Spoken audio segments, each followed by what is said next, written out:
Artículo 364 del proyecto de la Ley Orgánica de Prevención Integral del Fenómeno Socioeconómico de las Drogas y de Regulación y Control del Uso de Sustancias catalogadas sujetas a fiscalización dice: las adicciones son un problema de salud pública.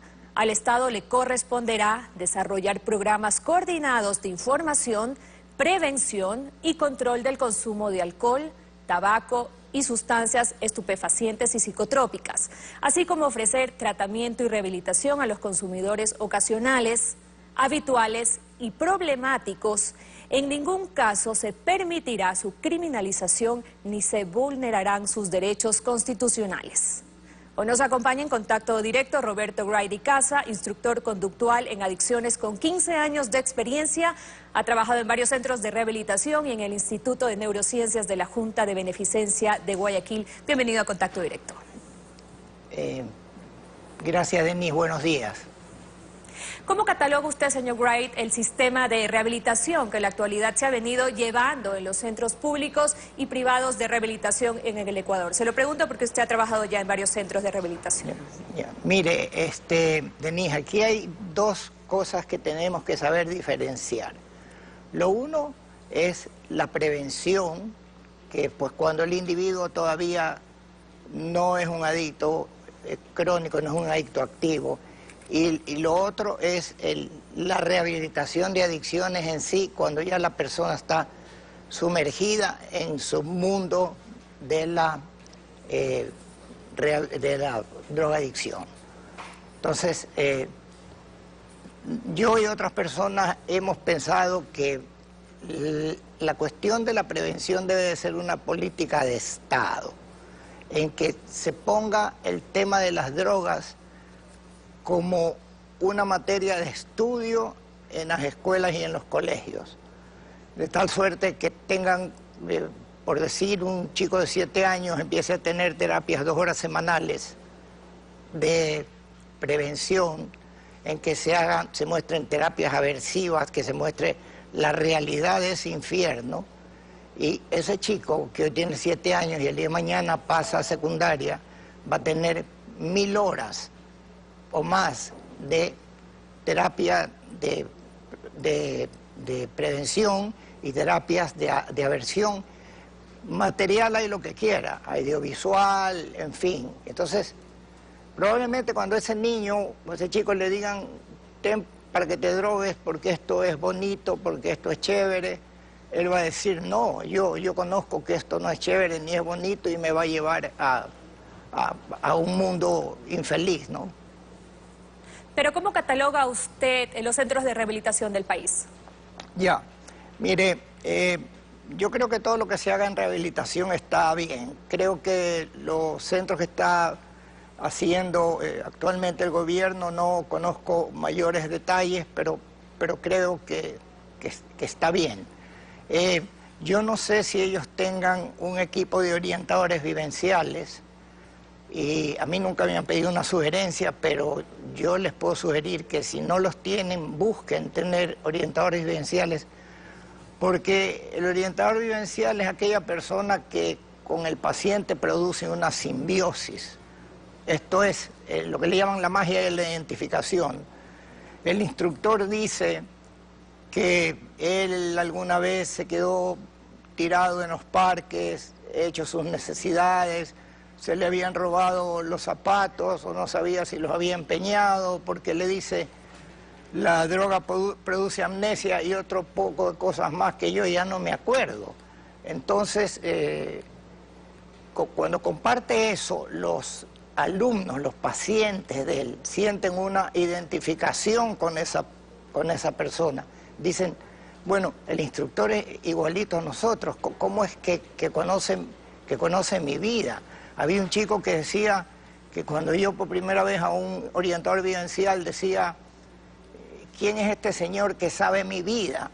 A ese grado llega el vínculo de la identificación. Entonces, cuando se da ese vínculo entre paciente e instructor, el paciente se abre, siente al instructor como alguien que es como él, que... Señor Wright. Sí. Dígame. El artículo 364 dice claramente que el Estado deberá ofrecer rehabilitación a los consumidores ocasionales, habituales y problemáticos. ¿Cuánto tiempo le puede tomar recuperarse a una persona adicta catalogada como problemática?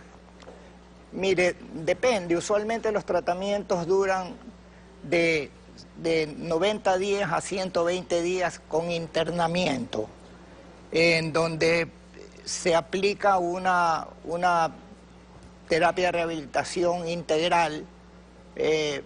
Usualmente se copia, porque como dijo alguna vez un personaje, es preferible copiar bien que inventar mal. Está el modelo Minnesota, el modelo Hasselden, que son modelos que tienen mucho éxito.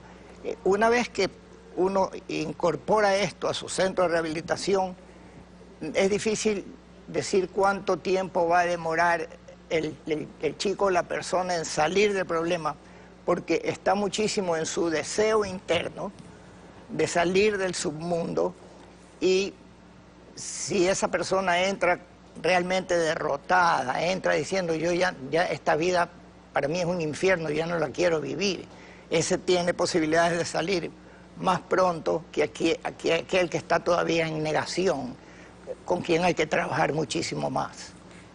Le preguntaba cuánto tiempo toma, porque de eso depende en parte que lo ordenado por el artículo 364 no quede en letra muerta. ¿Cuántos centros habría que instalar? ¿A qué plazo entonces?